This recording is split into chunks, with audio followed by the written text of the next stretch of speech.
हमको तुमसे प्यार है कितना, कैसे हम समझाएंगे।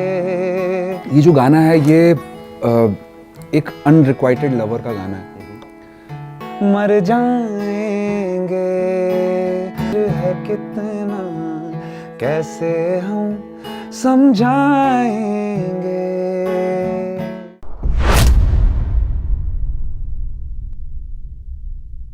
नमस्कार, मैं Vivek Bindra, founder and CEO बड़ा बिजनेस.com। द बड़ा भारत शो में आपका स्वागत है। ऐसे लोग जो भारत को बड़ा भारत बनाते हैं, उन्हीं की कहानियां हर बुधवार हम आप तक पहुंचाते हैं। और आज के जो आउट हुए लेकिन अब स्पेशल गेस्ट की तरह दुनिया भर में बुलाए जाते हैं, एलिमिनेशन से फिल्म फेयर नॉमिनेशन तक इन्होंने बहुत कुछ देखा है। बजरंगी भाईजान की आवाज़ बन जाते हैं, कभी शेरशाह बनकर लाखों डिम्पल की राता लंबियाँ कर देते हैं। सिर्फ फिल्मी सॉन्ग ही नहीं बल्कि हर जॉनरे में पक्के हैं इनके सुर ताल। स्वागत करिए श्री जुबिन नौटियाल। हेलो भाई, नमस्कार। अब तक के सबसे हैंडसम, सबसे स्वीट और बहुत ज़्यादा बात किए जाने वाले, मैं पहले तो आपको बोलता हूँ, I am so happy to be with you today. आप इतने हम्बल हो, इतने प्यारे हो और इतना अच्छा गाते हो। Thank you. मैं ये कहूँगा कि पहाड़ों से आप आए, इतने शांत और ऐसी मखमली आवाज़ वाले जुबिन, असल ज़िंदगी में भी आप इतने शांत हैं या असल ज़िंदगी में थोड़े नॉटी हैं? नहीं, मैं असल ज़िंदगी में भी शांत ही हूँ। बचपन में बहुत बदमाश हुआ करता था, बट अब जैसे जैसे संगीत में आगे बढ़ रहा हूँ और ठहराव आ रहा है और ज़्यादा साइलेंस। मुझे लगता है जो खामोशी है उसके जो मज़े हैं वो शोरगुल में कहाँ मिलते हैं। और पहाड़ों में तो बहुत खामोशी होती है। पहाड़ों की सबसे ख़ास बात यह है कि पहाड़ों में जैसे ही इंसान जाता है उसको ना पता लगता है कि उसके खुद के सांस लेने की आवाज़ होती है और उसके खुद के दिल धड़कने की आवाज़ भी होती है। अगर शांति से अगर वो चलता है वहाँ पे, तो पहाड़ों में वो महसूस करने को मिलता है। It's meditative. मुझे विश्वास नहीं हुआ जब मैं आपके बारे में सोच रहा था बात करूँगा। बीएससी स्टैटिस्टिक्स में, एमएससी कंप्यूटर साइंस में, उसके बाद एमबीए, तो सिंगिंग के साथ बैकअप प्लान चल रहा था। क्या होता है कि जिस वक्त सिंगिंग शुरू करी थी उस वक्त इंटरनेट इतना ज़्यादा स्ट्रॉन्ग था नहीं। It was still blowing up in India. तो एक देहरादून के एक परिवार से बम्बई अगर देखा जाए तो बहुत दूर भी दिखाई देता है, बहुत बड़ा भी दिखाई देता है और कभी कभी कुछ लोगों के लिए बहुत डरावना भी दिखाई देता है। सो पेरेंट्स, मेरे माता पिता ने मुझे बहुत सपोर्ट करा। उनको पता था कि ये सिंगिंग कर सकता है। मॉम को तो मेरी बिल्कुल मतलब जैसे बोलते हैं ना, छाती ठोक के दावा देने वाली बात, वैसा था उनको कि नहीं नहीं ये बन जाएगा सिंगर। कैसे बन जाएगा, इसकी आंखों में मैंने देख लिया। हाय हाय। तो क्या होता है कि जब मुंबई इतना दूर दिखता है ना, तो फिर ऐसा लगता है कि पता नहीं यार हो पाएगा नहीं हो पाएगा। क्वेश्चंस आते हैं लाइफ में बार बार। पर God was kind, I got the opportunity to go to Bombay. कभी ऐसा हुआ कि आप किसी मूवी में बातचीत कर रहे, गाना गाने के, उन्होंने कहा यार गाना वाना छोड़ो, हीरो को हटाओ, इनको हीरो रखने पहले? हाँ जी, शुरू में ऐसा हुआ। एक नुसरत साहब का गाना है, मस्त नज़रों से अल्लाह बचाएं, हुस्न वालों से अल्लाह बचाएं। तो टी सीरीज़ में भूषण कुमार साहब ने बोला कि ये गाना बनाना है। मैंने कहा बहुत अच्छा गाना बनाते हैं इसको। हमने राइट्स लिए और ईमानदारी से बहुत अच्छा गाना बनाया। फिर उन्होंने कहा कि चलो अब इस गाने में तुम ही फीचर कर दो। मैंने कहा ठीक है सर, इतना बड़ा गाना मैं डेफिनेटली फीचर करूँगा। तो उन्होंने कहा लेकिन गाने की स्टोरी है कि शादी हो रही है इसमें। तो मैंने कहा नहीं अभी मत करवाओ सर शादी, अभी there is still time for my marriage. उन्होंने कहा कि बहुत मज़ा आ जाएगा, मतलब कमाल लगेगा। तो मैंने कहा चलिए ठीक है कर लेते हैं। म्यूज़िक वीडियो के लिए शादी करने में क्या प्रॉब्लम है। बाद में जब पीआर शुरू हुई, भाई सबसे पहले मुझे फ़ोन आया अपने घर वालों का कि तूने शादी कर लिया और तूने बताया नहीं हमको, हम तुम्हारे सगे घर। मैंने कहा मैंने नहीं करी शादी, वो म्यूज़िक वीडियो थी। बट हमारा देश इतना डेलिकेट और फ्रेजाइल है, स्पेशली सोशल मीडिया पे ना, they want to believe what they want to believe, और जो उनको नहीं बिलीव करना ना, वो उनको नहीं बिलीव करना। सो शायद पूरा देश चाह रहा था कि मेरी शादी हो जाए और उन्होंने देख लिया तो उन्होंने मान लिया। बट कुंवारा हूँ भाई, अभी मैं खुश हूँ। अच्छा नहीं लग रहा, मैं खुश कुंवारा। ज़्यादा मैं आपके रोमांटिक लाइफ में नहीं जाता, पर रोमांटिक सॉन्ग से मुझे याद है आपकी एक एल्बम आई नहीं, तुम आए हो तो, कि तुम आए हो तो यूं लगता है कि आई है जिंदगी। अब मुझे पता नहीं कौन आया है, लेकिन मन है कि अगर आपको ठीक लगे तो आप सुना सकते हो। जी ज़रूर। तो ये गाना टाइटल सॉन्ग है एल्बम का, बहुत अनयूजुअल गाना है। और जितने भी लोगों ने कभी उम्मीद करी है लाइफ में कि गिटार उठा के कुछ गाने वाला इस तरह, वो इस गाने का माहौल है। तुम आए हो तो यूं लगता है के आई है फिर जिंदगी यूं शाम से तो है खामोशी महफिल कैसे यहाँ फिर शुरू हुई क्यों ये समा बदल सा गया है क्या ये तुम्हें कुछ एहसास भी है तुम आए हो तो यूं लगता है सांसें ले आई फिर जिंदगी तुम आए हो तो यूं लगता है कि आई है फिर जिंदगी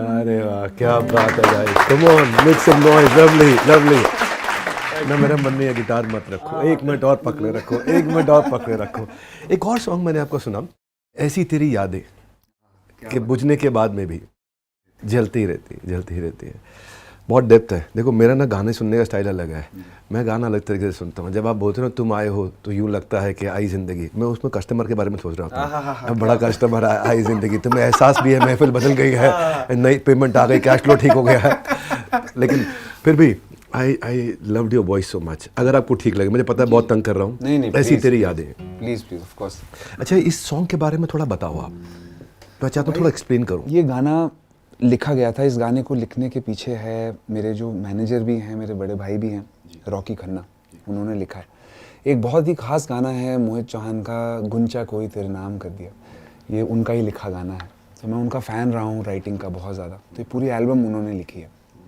और हमने साथ में इसमें म्यूज़िक करा है तो ये हम लद्दाख में थे घूम रहे थे नुब्रा वैली में सुबह की मेरे ख्याल 2 या 3 बजे होंगे और हम बॉनफायर के साथ बैठे थे हम दोनों थे भाई और बहुत सारे लोग थे साथ में वहाँ ये गाना पैदा हुआ और -13 का टेम्परेचर था उस वक्त वहाँ पर लेकिन सर्दी नहीं लगी मैंने कहा गाने में दम है अगर इतना गाना गा के जोश आ रहा है so it's a sad song it's a heart break song and एक होता है अपनी उदासी जाहिर करना और एक होता है कि इतना वक्त हो गया उस उदासी को अपने दिल में रख के कि अब उस पर मुस्कुराहट आ गई तो ये गाना उस मुस्कुराहट के बारे में it's a celebration of sadness तो अगर हीर और रांझा की शादी होगी होती तो क्या हम उन्हें जानते कभी नहीं जानते मुझे लगता है कि जब इंसान का दिल टूटता है और जो प्यार है वो मुकम्मल नहीं हो पाता तभी उसमें एक ऐसी डेप्थ आती है जो इंसान मरते दम तक याद रखता है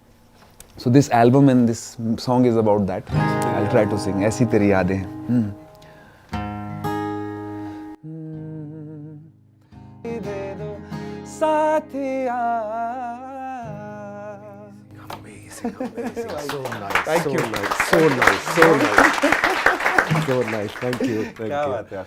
बहुत प्यारा है ऐसी तेरी यादें के बुझने के बाद भी जलती ही रहती सेलिब्रेशन ऑफ सैडनेस श्रीमती राधा रानी जब कृष्ण के विरह में थी कृष्ण नहीं थे चले गए थे तो उनके अंदर भी इतना अटैचमेंट था और अटैचमेंट से लगता है जैसे कृष्ण अभी भी उनके साथ ही हैं वो अटैचमेंट इतनी डीप थी कि कृष्ण के साथ में रहने वाली सेम फीलिंग उनके मेंटल जो फीलिंग्स और इमोशंस में इतना ज़्यादा उत्पत्त हो चुकी थी वो मतलब इतना ज़्यादा मैनिफेस्ट हो चुकी थी राइट वर्ड इज कि तब कई गोस्वामियों ने अपने शास्त्रों में लिखा कि ये वाला प्रेम साथ में रहने वाले प्रेम से ज़्यादा बड़ा है कि ऐसी तेरी यादें हैं बुझने के बाद भी जलती ही रहती वाह अमेजिंग लवली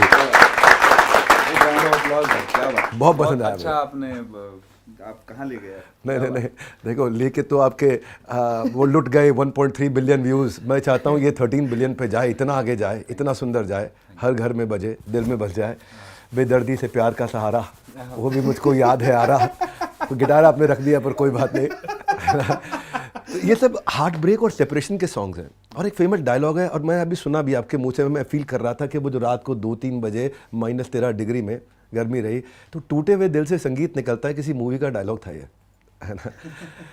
तो बता दो सच सच, ये टूटे हुए दिल का नतीजा है? देखिए, मुझे लगता है हर कामयाब इंसान का दिल कहीं ना कहीं किसी ना किसी बात पे, किसी ना किसी के कहीं पर टूटा होता है। क्योंकि दिल टूटने से पहले एक बचपना होता है, एक लड़कपन होता है, एक थोड़ा सा चुलबुलापन होता है। बट सडनली दिल टूटने के बाद ऐसा लगता है कि सीधा 10 साल बड़े हो गए आप अपनी उम्र से। लाइफ का पूरा पर्सपेक्टिव चेंज हो जाता है, देखने का नज़रिया और समझने का नज़रिया, और फोकसेस बदल जाते हैं, टेंशन बदल जाती है। हम अपने परिवार को टाइम नहीं दे रहे होते हैं उससे। भाई वो तो ठीक है, आंसर तो दे। देखिए, अब इससे ज़्यादा क्या बोलूँ, पूरा आपको बता दिया मैंने दिल टूटने में क्या होता है। हाँ जी, थोड़ा बचपन में हो गया था, थोड़ा सा दिल टूट गया था। और ठीक है, now we are through that. But हाँ, I think if even I want that person back in my life, I don't think I would want that person back in my life, because now it's not about the romance we shared, but it's more about the time we shared back in the days. उसकी जो beauty है वो शायद वहीं उस moment पर ही थी। आज शायद वो ऐसा नहीं होगा। इस तरह नहीं छेड़ूंगा उस समय। अच्छा, आपके लिए तो बीतते ताली बजाने का मन कर रहा था, इतना अच्छा लगा वो, ऐसी तेरी यादें।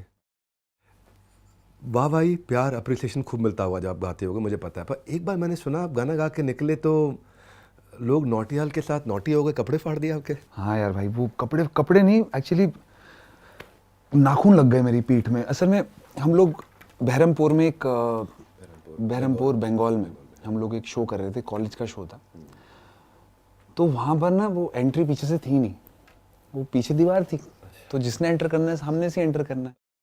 और बहुत अर्ली डेज भी थे शो के, नया 2-3 हिट गाने आए थे। तो उन्होंने एक तरफ लड़कियों का बना रखा था सेक्शन और एक तरफ लड़कों का बना रखा।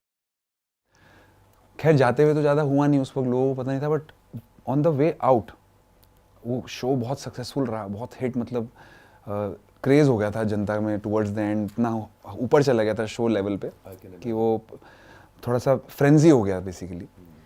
अब शो ख़त्म हुआ, 2 घंटा बजा दिया था, तो अब जाना था वापस। तो उन्होंने कहा यहीं से जाना वापस। मैंने कहा यहाँ से कैसे जाएंगे वापस, ये तो छोड़ेंगे नहीं मुझे। तो उन्होंने कहा नहीं, आप लड़कियों की तरफ से निकल जाइए। तो पता नहीं मैंने क्यों इस बात पे विश्वास कर लिया। मैंने कहा हाँ नहीं, लड़कियां तो बहुत सरल होंगी, ऐसा कुछ नहीं है, मतलब हमको खतरा नहीं है।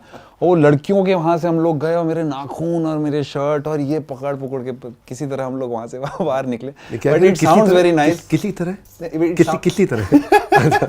इट साउंड्स वेरी नाइस, सुनने में बहुत अच्छा लगता है। बट जब वहाँ पे खड़ा था मैं डर गया था भाई, मुझे लगा कि अगर मुझे खींच लिया तो मैं बेचारा बच गया।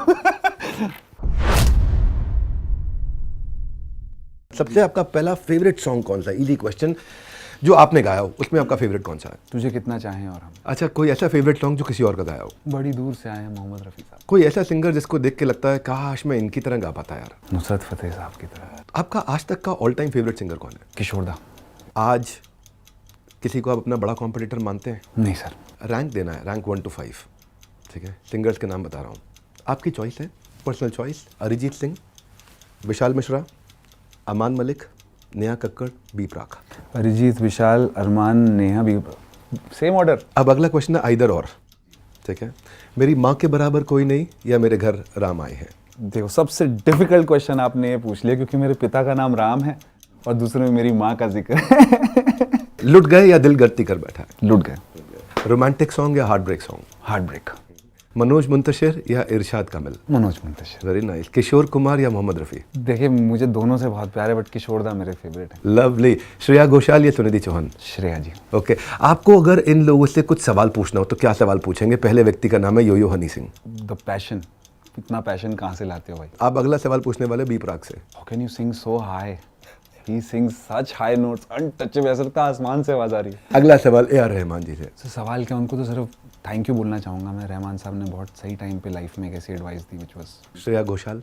I think she is just, उनसे पूछना चाहूँगा कि आपने लता जी को कितना क्लोजली सुना होगा लाइफ में, because she is the closest to that world of singing. कोई ऐसा एक्टर आपको लगता है यार इस पे मेरी वॉइस सबसे ज़्यादा शूट करती है? सिद्धार्थ मल्होत्रा। और मुझे वो गाने भी बहुत पसंद जो आपने उनके लिए गाए थे, बहुत। अच्छा, बॉलीवुड का सबसे अंडररेटेड सिंगर कौन है बहुत अच्छा, लेकिन पता नहीं इसको वैल्यू क्यों नहीं मिली? नहीं, अंडररेटेड सिंगर बोल सकते हैं, बॉलीवुड में नहीं है तभी शायद अंडररेटेड है। मैं मानता हूँ Vipul Chetry is a very interesting singer from Assam. Bollywood का कोई ओवररेटेड सिंगर? मैं मैं that nobody will believe, that's what your humility is. अच्छा, कोई एक ऐसा क्विक किस्सा एक लाइन में जो आपके फैन ने आपके साथ किया और आप कभी भूल नहीं पाओगे? जो बहरमपुर में नोच दिया यार पीछे से पकड़ के। कोई एक्ट्रेस जिसके साथ आप ऑपोजिट हीरो भी आने को रेडी हो? कोई एक्ट्रेस जिनके ऑपोजिट हीरो नहीं, हीरो तो नहीं बनना भाई मेरे को, बिल्कुल भी नहीं। नो बडी। आपका पहला पेचेक कितने का था? 5000 रुपीज़। कौन से साल में? 2012। अभी तक की सबसे महंगी चीज़ जो जुबिन ने खरीदी है? एक गिटार लिया मैंने भी, बहुत महंगा, कॉलिंग्स का। मेरी हैसियत से बहुत महंगा था गिटार, और मैंने कहा चल ले लेते हैं। कोई नहीं, गाड़ी अगले साल ले लूँगा, क्योंकि गिटार ले लेता हूँ। I like that. अच्छा, जन्मभूमि देहरादून या कर्मभूमि मुंबई? जन्मभूमि देहरादून। एक चीज़ जो चाहते हो आप म्यूजिक इंडस्ट्री के बारे में बदलना? जो मैं चाहता था म्यूज़िक इंडस्ट्री के बारे में बदलना, वो लकीली बदल ही गया, क्योंकि म्यूज़िक इंडस्ट्री पहले बहुत क्लोज थी, but now it's very open to new ideas and new singers and new musicians. Reality singing show fresh talent के लिए अच्छा है या बुरा है? रियलिटी शो सिर्फ एक, जिसे कहते हैं ना, beauty is in the I of the beholder. आपके ऊपर है कि आप उसे अच्छा देखते हैं कि बुरा देखते हैं। वो तो एक सिर्फ प्लेटफॉर्म है। अगर आप तैयार हैं उस प्लेटफॉर्म पे चढ़ने के लिए तो आपके लिए अच्छा है, अगर आप तैयार नहीं हैं और आप जाते हैं तो आपके लिए बुरा है। कोई एक गाना जो आपकी प्लेलिस्ट में हमेशा रहता है? ये जीवन है, इस जीवन का यही है रंग रूप। फिल्म सॉन्ग या प्राइवेट लेबल? दोनों के अपने मज़े, बट आजकल मैं प्राइवेट लेवल ज़्यादा, इंडिपेंडेंट एल्बम एक्सप्लोर कर रहा हूँ, सो डेफिनेटली इंडिपेंडेंट एल्बम। आपका जो लेटेस्ट एक और गाना है, क्योंकि आप प्राइवेट लेवल पे काम कर रहे हो, तो एक है हमको तुमसे प्यार है कितना, कैसे हम समझाएंगे? अगर आपको सैड सॉन्ग, आज बिल्कुल, आज तो सैड सॉन्ग्स का माहौल बन रहा है। थोड़ा पहले इस गाने के बारे में एक्सप्लेन करो। I want to know more about this song. ये जो गाना है, ये एक अनरिक्वाइटेड लवर का गाना है। एक वक्त था जब इश्क में दो लोग किसी वजह से बिछड़ जाते थे, अगर रीज़न तीसरा होता था तो बहुत ज़्यादा आक्रोश होता था दोनों के अंदर। तो एक वक्त था 1980s का, जब ज़्यादा नहीं लोग चुप, अपने घर वालों से डर के चुप हो जाते थे। फिर आया 2000 का टाइम, जब लोगों के अंदर वो रेबल आया। सो ये सॉन्ग उस रेबल की थॉट से है कि हमको तुमसे प्यार है कितना, कैसे हम बतलाएंगे, दिल को चीर के अपना दिखा दे, तुम जो कहो मर जाएंगे वाली बात। मतलब जिसे बोलते हैं ना कि तुम मुझे प्यार करो ना करो, तुम मेरी हो ना हो, बट मैं हमेशा तुम्ही को चाहूँगा, बस वो दैट अनरिक्वाइटेड लव। हमको लेंगे, हमको तुमसे प्यार है कितना, कैसे हम समझाएंगे। Lovely, solid, so nice, so nice, so nice, so nice.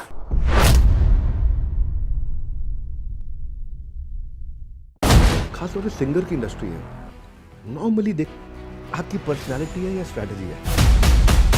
आज कौन सिंगर है कौन नॉन सिंगर है पता नहीं चलता है, क्योंकि आज सलमान खान भी गा लेते हैं, अक्षय कुमार भी गा लेते हैं, आलिया भट्ट भी गा लेते हैं।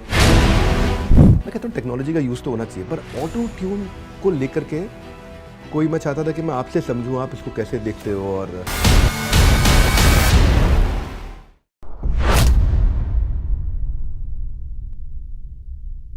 क्या लगता है जुबिन भाई को कि अब तक जो अचीव किया है, अब तक जहाँ पहुँचे हो, क्या महसूस करते हो कि अब सेटिस्फैक्शन है या नहीं, अभी बहुत कुछ करना बाकी है? अभी आजकल मन में क्या चल रहा है? आजकल मन में ऑनेस्टली ये चल रहा है कि संगीत का एक मुकाम हासिल करने के बाद, you know, it's always, it's easy to reach the top, but it's very difficult to be on top and sustain yourself there. Sustaining भी मेरे लिए ज़्यादा कठिनाई नहीं हो रही है, लेकिन हाँ, अब यहाँ से और ऊपर कैसे चढ़ें, इसके ऊपर सोच विचार चल रहा है। अलग अलग किस्म के जॉनर्स एक्सप्लोर कर रहा हूँ, गाने एक्सप्लोर कर रहा हूँ। जैसे कि फैशन बदल रहा है, उस तरह से म्यूज़िक का टेस्ट भी हर रोज़ बदल रहा है। और ऐसे वक्त में, डिजिटलाइजेशन के वक्त में, जहाँ इतने सारे गाने रिलीज़ होते हैं हर रोज़, उस बीच में अपना एक ऐसा गाना बना पाना जो लोगों के दिलों तक जाए और दिलों में बस जाए, ये अपने आप में एक बहुत बड़ा टास्क है। But I like challenges, so that's where I am at right now. या अमेजिंग, मधुर सी आपकी स्माइल भी आपकी जैसी है। मैं ये कहना चाह रहा हूँ, जो आपने टॉपिक उठाया, मैंने ऑब्जर्व किया, मैं अपनी लाइफ में भी देखता हूँ, जो हम खास तौर से सिंगर की इंडस्ट्री है, नॉर्मली देखा जाता है कि 5 साल का साइकिल रहता है, 5 से 7 साल का। बहुत कम सिंगर रहते हैं जो बहुत लंबा सस्टेन कर पाए हैं।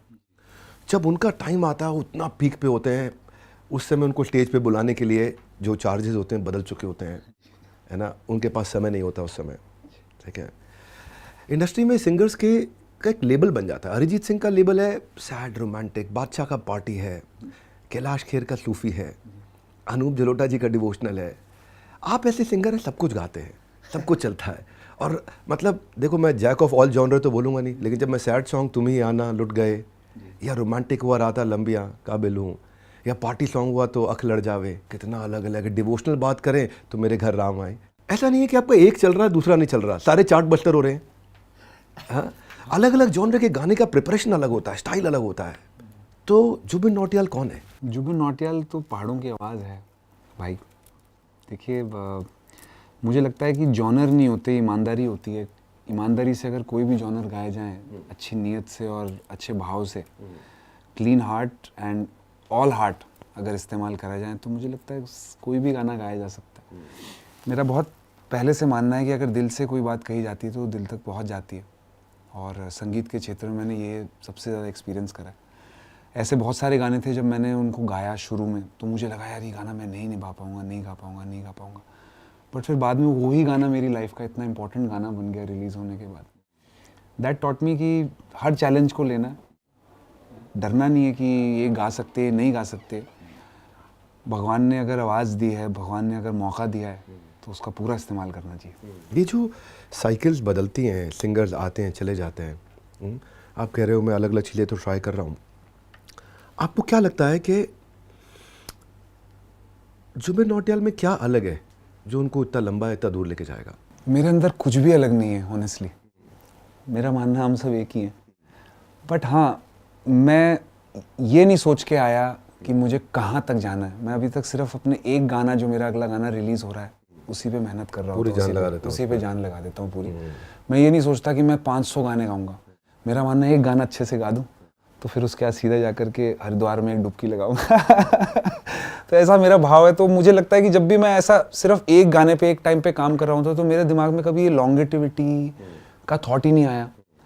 जब मैंने स्टार्ट करा था गाना, उस वक्त तो खैर लोग कहते थे 2-3 साल का होता है सिंगर का करियर। मेरा पहला गाना 2014 में आया था, अभी 2024 में जाने वाले हैं, 10 साल तो हो गए मुझे गाना गाते। पर आज भी मुझे लगता है जैसे मैं अपना पहला गाना रिकॉर्ड कर रहा हूँ।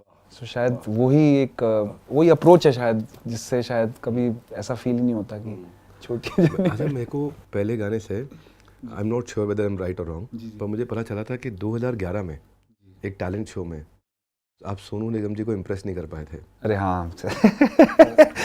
आज देखो, तब आपकी माता जी बैक स्टेज पे खड़ी थी, हाँ, और मुझे लगता है शायद बहुत उदास भी हो गई थी। बहुत ज़्यादा, हाँ? बहुत ज़्यादा। उनको आज आप टॉप सिंगर हो, आज सोनू निगम को इम्प्रेस कर पाए कि नहीं? नहीं, बिल्कुल। अरे सोनू जी तो बिल्कुल भाई के जैसे, he is like an elder brother. और देखिए, बहुत सारी कंट्रोवर्सीज होती है, लोग बहुत कुछ सोचते हैं, सोशल मीडिया पे बहुत सारी चीज़ें कहते भी हैं। पर मेरा मानना है कि मैं रियलिटी शो का कंटेस्टेंट था ही नहीं कभी भी। मेरी जो जर्नी है वो भगवान ने अलग लिखी थी। मेरी माता जी जो है, बेसिकली क्या होता है ना, पेरेंट्स का इमोशन एक अलग चीज़ होती है, तो वो बहुत ज़्यादा इन्वॉल्व होगी। तो उस पूरे शो में one thing that stayed with me was my mom's tears. My mom got really affected. उनको लगा यार इसको निकाल दिया शो से, और ये कैसे हो सकता है ऐसा। हमने समझाया कि मम्मी शो है, इसमें टीआरपी होती है, बहुत सारी चीज़ें होती है उसमें, बहुत सारी छोटी छोटी चीज़ें होती है विच मेक्स इट वर्क। उसमें ऐसा पर्सनल मत लो कि मुझे निकाल दिया। बट माँ तो माँ होती है ना यार, क्योंकि माँ के बराबर तो कोई भी नहीं है। तो हाँ, that is one thing that stayed with me. उसके बाद शायद मुझे एक थोड़ा सा वो भी लगा कि यार देखो, माता पिता करियर को कितना ज़्यादा सीरियसली देख रहे हैं, सिंगिंग को। It's time to prove. पर मैं आज भी कहता हूँ कि सोनू जी ने जो डिसीजन लिया, it was a good decision. मैं कभी रियलिटी शो का कंटेस्टेंट था नहीं। अगर मैं शायद वो रियलिटी शो जीत जाता तो क्या पता मैं शायद जुबिन नौटियाल नहीं बन पाता। वाह वाह वाह, सही कहा आपने, माँ के बराबर कोई नहीं। और ये पहले मुझे पता भी नहीं चला था कि भक्ति का सॉन्ग है, आपने माता वैष्णो देवी के लिए, माँ के लिए गाया या फिर अपनी मदर के लिए गाया। नहीं, आपकी आवाज़ में भी, आपकी पर्सनालिटी में भी आपके लुक्स में भी, हर चीज़ में, आपके साथ रहने में, आपकी रूह में। वैसे तो देखो ज़्यादातर सिंगर्स का लुक अलग होता है। आजकल के जो सिंगर्स हैं थोड़ा लग्जरी लुक पसंद करते हैं। मतलब आप बादशाह को देखोगे, गुरु रंधावा को देखोगे, मिक्का सिंह को देखोगे, मतलब 50 तोला, मतलब एक स्टाइल उनका अलग है। आपके हाथ में मैं देखता हूँ रुद्राक्ष की माला है ना, आपके बाल, आपकी रिलीजियस लुक्स के लिए आप फेमस हो जी तो ये आपकी पर्सनालिटी है या स्ट्रैटेजी है? भाई, तो पर्सनालिटी ही है। तो खैर ये तो मुझे काफ़ी 15-16 साल हो गए पहनते रुद्राक्ष। मुझे लगता है कि इंसान की लाइफ में डिवोशन, स्पिरिचुअलिटी बहुत ज़रूरी है। और जहाँ से मेरे माता पिता आ रहे हैं और हम लोग की जनरेशन आ रही है और जहाँ हम जा रहे हैं वहाँ एक टच लूज़ हो रहा है। तो वो बचपन में मैंने एक पता नहीं कॉन्शियस डिसीजन था कि नहीं यार, I will always keep my religion and my spirituality close to मी।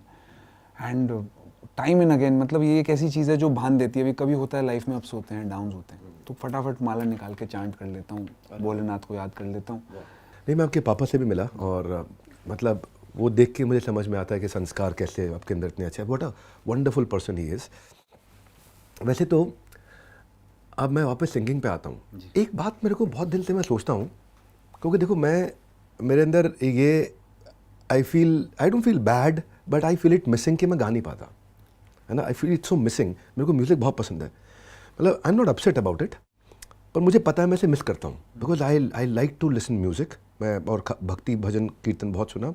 आजकल तो कोई मैं गाना भी सुनता हूँ, मुझे उसमें अपना स्टाइल है सुनने का। विवेक ओबरॉय मेरे बहुत अच्छे दोस्त हैं, तो उनका एक गाना था कि दुनिया भुलाई मैंने तेरे लिए, जन्नतें सजाई मैंने तेरे लिए, है ना। तो मैं बोला भाई देखो मेरा स्टाइल अलग है सुनने का। मैं सोचता हूँ कि जैसे मैं एक दुकानदार हूँ, ठीक है, और दुनिया भुलाई मैंने कस्टमर तेरे लिए। जहाँ भी तेरे वर्ड है कस्टमर से रिप्लेस कर दो, गाने के मीनिंग बदल गया। आपका रोमांस बहुत अलग है ना मेरा अलग है। माई फर्स्ट लव इज बड़ा बिजनेस। लेकिन ना ये सोचता हूँ कि बिल्कुल ही कोई सिंगर नहीं हो तो भी आज कौन सिंगर है कौन नॉन सिंगर है पता नहीं चलता है, क्योंकि आज सलमान खान भी गा लेते हैं, अक्षय कुमार भी गा लेते हैं, आलिया भट्ट भी गा लेते हैं। ऐसा नहीं मैं कह रहा हूँ कि वो खराब सिंगर है, पर रियाज से नहीं, ऑटो ट्यून टेक्नोलॉजी से बहुत काम हो जाता है ना। अरिजीत सिंह कहते हैं कि काफ़ी सारे अच्छे सिंगर्स नाराज़ भी रहते हैं इस बात के लिए, क्योंकि एवरेज सिंगर भी गाना गा करके वहाँ पे आ जाते हैं। और आपका वैसे मैं कहता हूँ टेक्नोलॉजी का यूज़ तो होना चाहिए, पर ऑटो ट्यून को लेकर के कोई, मैं चाहता था कि मैं आपसे समझूं आप इसको कैसे देखते हो। और क्योंकि अभी तो बिना किसी इंस्ट्रूमेंट के आपने गिटार लेके गाया, बहुत सुंदर गाया, है ना। बिना अब अगर ऑटो ट्यून होता या नहीं होता, मैं उस पर थोड़ा आपका टेक समझना चाहता हूँ। मतलब ये coming back to the first question जो आपने मेरे से पूछा था, आपने बोला कि सिंगर की जो लाइफ होती है वो 2-5 साल टाइप होती है। सर यही डिफरेंस है सिर्फ, with auto tune and without auto tune. जो लोग गा सकते हैं, जो कहीं भी खड़े होकर के विदाउट इंस्ट्रूमेंट्स भी बस सीधा माइक उठा के शुरू हो सकते हैं, उनका डेफिनेटली एक तैयारी भी ज़्यादा है और एक लॉन्गर करियर सस्टेन करने का मॉडल है वो, कि आप you are more prepared for your task. But फिर जो टेक्नोलॉजी के थ्रू सिंगर्स होते हैं वो फिर वन हिट वंडर वाला सेटअप होता है। 2-4 साल फुल ब्लास्ट हुआ, फिर उसके बाद चेंज ऑफ करियर।